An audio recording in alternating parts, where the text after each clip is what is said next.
तो स्वभाव से ही भगवत भजन परायण और बहुज्ञ, सब शास्त्रों का ज्ञान, राजनीति का ज्ञान। 1 करोड़ वर्ष तक स्वस्थ रह करके राज्य शासन किया, 1 करोड़ वर्ष तक। अब मन में राज्य से उदासीनता बढ़ी, अब भगवान का भजन करें। अपने जो पुत्र थे उनको यथा योग्य राज्य संपत्ति दे दी और आप निकल पड़े राजमहल से। पुलह श्रम हरिहर क्षेत्र में आकर के भजन करने का दृढ़ निश्चय किया। वहां चक्र नदी है, गंडकी नदी, जिनमें शालिग्राम भगवान प्रकट होते हैं। ऊपर नीचे चक्र का चिन्ह होता है। बहुत ही पवित्र नदी गंडकी नदी। बड़े ऋषियों के आश्रम, उसी पुलहाश्रम में एकांत में अकेले रह करके वो भगवान का चिंतन करने लगे भरत जी महाराज। जंगली पत्र पुष्प तुलसी दल जल और कंदमूल फल से भगवान की आराधना करते। अब तो भजन में इतना आनंद प्राप्त होने लगा कि सारी अभिलाषाएं, सारी स्मृति जाती रही। मैं राजा था, राजपाट ये सब जाता रहा, सारी अभिलाषाएं जाती रही, एकमात्र भगवान की परिचर्या और उसमें डूब गए हैं। भरत जी महाराज त्रिकाल स्नान करते, तो एक दिन स्नान करने के लिए गए, स्नान किया और नदी में हृदय तक खड़े होकर छाती तक 3 मुहूर्त तक धारा में खड़े होकर जप करते।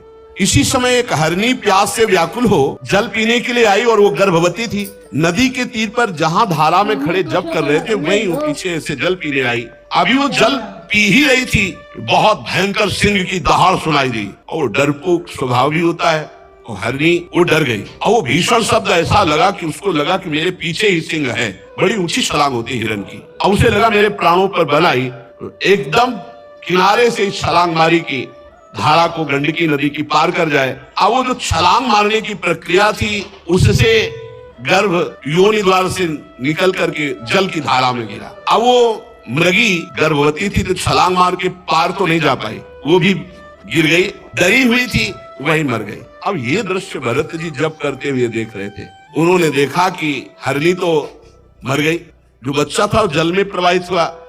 दौड़ पड़े राजर्षि भरत जी, दौड़ पड़े मंत्र जब छोड़ करके, और दौड़ना ही चाहिए, और दयावश उसको गोद में उठा लिया हिरण के बच्चे को और अपनी कुटिया पे ले आए, जो फूस आदि की बनी होगी। छोटा बच्चा तो बड़ा अच्छा लगता है, मृग का तो। और भरत जी को ऐसी शीतलता मिली मानो जैसे राजपाट पुत्र सब छोड़ के आए थे, एक विरह होता है, वो जान नहीं पाए कि वो अभी विरह।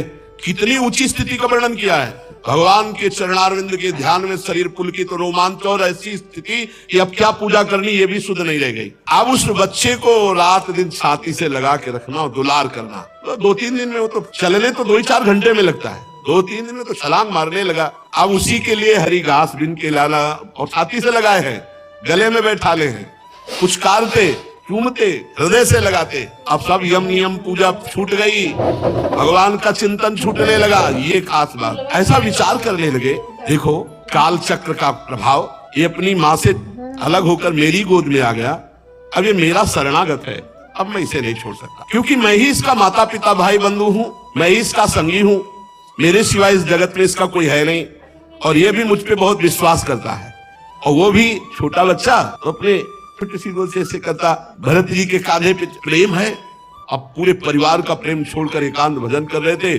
भगवान से प्रेम हटा हिरण के बच्चे में। अब उसके प्यार दुलार के लिए कांधे पे चढ़ा के ले जाते, जहाँ हरी घास होती तोड़ के उसके पवाते, दुलार करते। हरिण के बच्चे में ऐसी आसक्ति हो गई कि उठते बैठते सोते टहलते भोजन करते, जो भी हर समय उसी को पास रखना, गोदी में बैठा ले रहना, दुलार करना। अब उनका जो भी भाव था वो पूरा हिरण में लग गया। और एक भय सता गया, कहीं मैंने छोड़ दिया, भेड़िया खा गया तो, कहीं व्याघ्र खा गया तो मुझे तो बड़ा दोष लगेगा कि शरणागत का त्याग कर दिया। कहीं तो वो वन में टहलाने के लिए ले जाते, कुटिया में उसी का दुलार कर। अरे इतना दुलार हो गया कि भगवान का भजन सब छूट गया। ये बड़े आश्चर्य की बात है कि जिस भजन के लिए उन्होंने राज रानियों का, पुत्रों का त्याग किया, वही भजन का त्याग हो गया हिरण के बच्चे से। कभी हृदय में इतना द्रवित हो जाता कि हिरण के बच्चे को छाती से लगाते, दुलार करते, कांधे पे बैठा लेते, गोद में लेते, बस उसी के दुलार में। अगर कुछ नित्य नैमित्तिक कर्म करना, मानो स्नान करना है, तो अब मंत्र जप करते हुए नहीं, हिरण को देखते ऐसे, उसको पकड़े हुए ऐसे डुबकी मारी, हिरण न छूट जाए। और जब स्नान करके निकलते तो उसको कहते, बेटा तेरा मंगल हो, तेरा सर्वत्र कल्याण। कैसे महापुरुष, कैसा हृदय होता है महापुरुषों का, कर दिया मंगल, महापुरुषों का संकल्प। अगर वो कहीं फुदक कर इधर उधर हो जाता तो ऐसे वियोग में हो जाते, उनका चित्त युग्दिन हो जाता, व्याकुल हो जाते, रुदन करने लगते, कहाँ गया मैं, मतलब हिरण शावक, मतलब विकल होकर कहने लगते कि हे भगवान मेरे उस हिरण के बच्चे की रक्षा करना, क्या मैं हरी हरी धूप फिर अब खवा पाऊंगा उसे? कहीं ऐसा तो नहीं कुत्तों ने गोल बांध करके आक्रमण कर दिया हो, या भेड़िया या कोई शुकर आदि, या कहीं व्याघ्र ही न खा गया हो।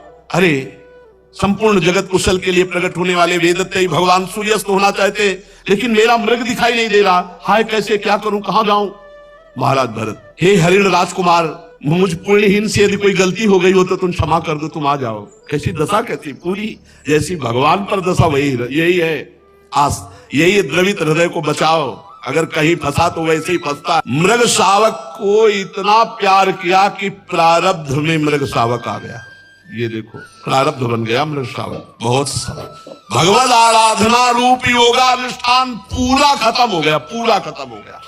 वही मृग का चिंतन, वही मृग का, ये बहुत एक हिरण के बच्चे ने पूरी की पूरी योग निष्ठा गिरा दी, तो मनुष्य के शरीर में आसक्ति हो जाए या भोगों में तो कौन सी बड़ी बात। नहीं तो सोचो परीक्षित, जिन्होंने मोक्ष मार्ग में भगवत प्राप्ति के लिए अपने हृदय से उत्पन्न पुत्र पत्नी आदि का प्यार त्याग दिया, वो हिरण शिशु में ऐसे कैसे आसक्त हो गए? शब्द लिखा है, राजर्षि भरत हिरण रूपी विघ्न के वशीभूत होकर भगवत योग मार्ग से भ्रष्ट हो गए, योग मार्ग से भ्रष्ट हो गए। उस मृग छौने के पालन पोषण लाड़ प्यार में भूल गए भगवान को, और जिसका टलना अत्यंत कठिन है वो वेगशाली कराल काल सिर पर चढ़ाया।